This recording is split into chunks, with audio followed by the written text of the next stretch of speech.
Brangieji, mūsų gyvenimas yra tarsi knyga, kuri dar neparašyta. Kiekvieną dieną mes pridedame naują sakinį, naują pastraipą, naują skyrių. Kartais tie puslapiai būna šviesus ir džiugus, kartais sunkus, pilni nerimo ir nežinios. Kartais mums būna sunku, kartais, kaip šiandien, džiugu. Tačiau kyla vienas esminis klausimas. Kas yra pagrindinis veikėjas šioje istorijoje? Ar tai aplinkybės, ar žmonės šalia, ar mūsų praeitis, o gal visgi mes patys? Ir šiandien noriu pasakyti labai paprastą, bet tiesą. Tu esi savo gyvenimo istorijos pagrindinis herojus. Tu ir niekas kitas.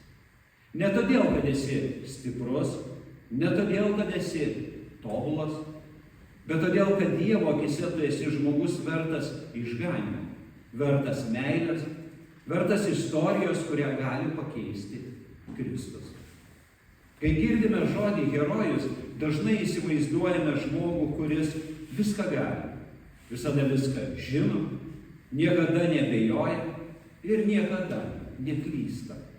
Bet Biblija pateikia kitokių paveikslų, pasakoja kitokių istorijų. Tikrų herojumi tampa tas, kuris pripažįsta, jog jam reikia gelbėtojo.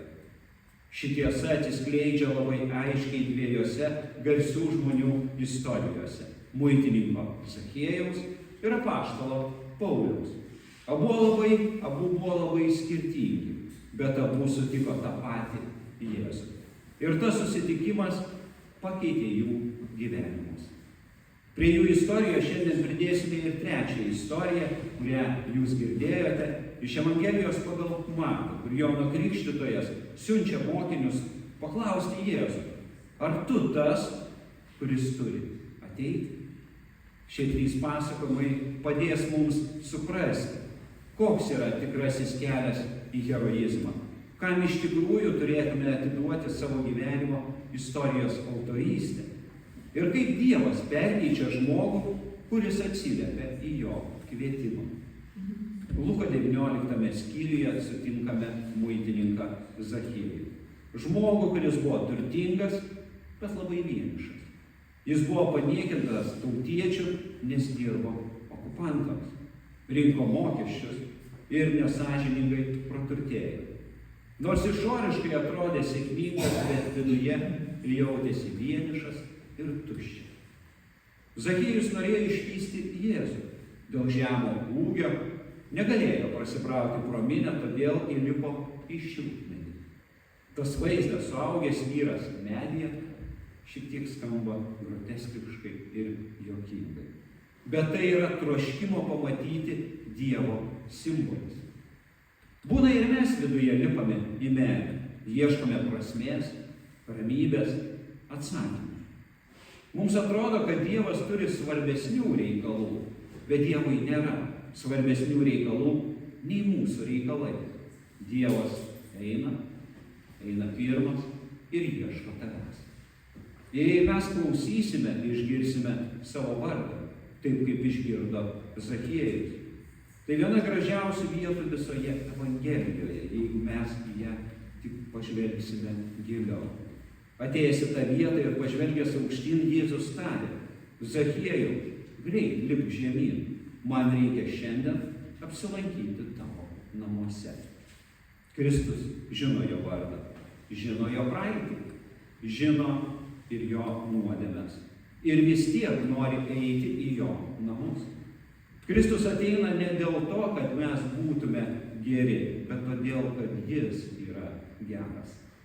Susitikimas su Jėzumi taip sukrėtė Zachiejų, kad jis staiga pareiškė: štai viešpatie, pusę savo turto atiduodu vargšams ir jei ką nors nuskriaudžiau, grąžinsiu keturgubai. Įstatymas to nereikalauja. Baimės Zachiejus taip pat nejautė. Tai kas įkvėpė Zachiejų taip staigiai atsiversti. Tai Evangelijos laisvė. Laisvė kuri atveria širdį. Jėzų tai pradžiugino ir jis tarė, į šiuos namus šiandien atėjo išganymas. Tai prasideda herojaus kelias. Ne nuo didvyriškų darbų, bet nuo susitikimo su Dievu. Dievu, kuris mus priima pirmas. Antra istorija – Sauliaus atsivertimas, keliaujant į Damaską, persekiojant krikščionis. Saulius buvo religingas, protingas, išsimokslinęs žmogus. Jis manė esąs teisus. Jis uoliai persekiojo krikščionis, tikėdamas, kad vykdo Dievo valią. Saulius buvo nuoširdus, pasišventęs savo darbui žmogus, bet jis buvo klaidingame kelyje. Ir tada vidurdienio šviesoje jį sustabdė Kristus. Sauliau, kam mane persekioji? Ši vieta visada primena, kad Dievas nebaudžia tam, kad sunaikintų, bet sustabdo tam, kad išgelbėtų. Po susitikimo su Jėzumi Saulius apmano. Tai kūniškas ženklas to, kas vyko jo sieloje. Tikroji jo aklumo priežastis ne akys, o širdis. Po susitikimo su Jėzumi jis žengs visiškai kitokį žingsnį. Ir po 3 dienų Dievas grąžino jo regėjimą ir dovanojo jam naują pradžią. Saulius tampa Pauliumi. Ne krikščionių persekiotojų, o didžiausių Evangelijos skelbėjų. Tai yra Evangelijos stebuklas. Dievas parašo naują istoriją. Trečia istorija, kurią šiandien girdėjote Evangelijoje pagal Matą 11 perskyrime, eilutės nuo 2-10. Jonas Krikštytojas, didis pranašas, atsiduria kalėjime. Jis laukia Mesijo, bet dabar pradeda abejoti. Jį ima veikti aplinkybės. Ir jis klausia, ar tu tas, kuris turi ateiti? Ši istorija yra dovana visiems tikintiesiems, kurie kartais suabejoja. O kas neabejoja? Kartais pavargsta, nebesupranta, kas vyksta, klausia, o kur Dievas? Jonas, kaip ir kiti izraelitai, tikėjosi galingo teisėjo, kuris ateis ir išvaduos tautą iš romėnų okupacijos. O Kristus atėjo gydyti, atleisti, atnešti meilės ir gailestingumą. Jėzus nepasmerkė Jono, bet siunčia atsakymą.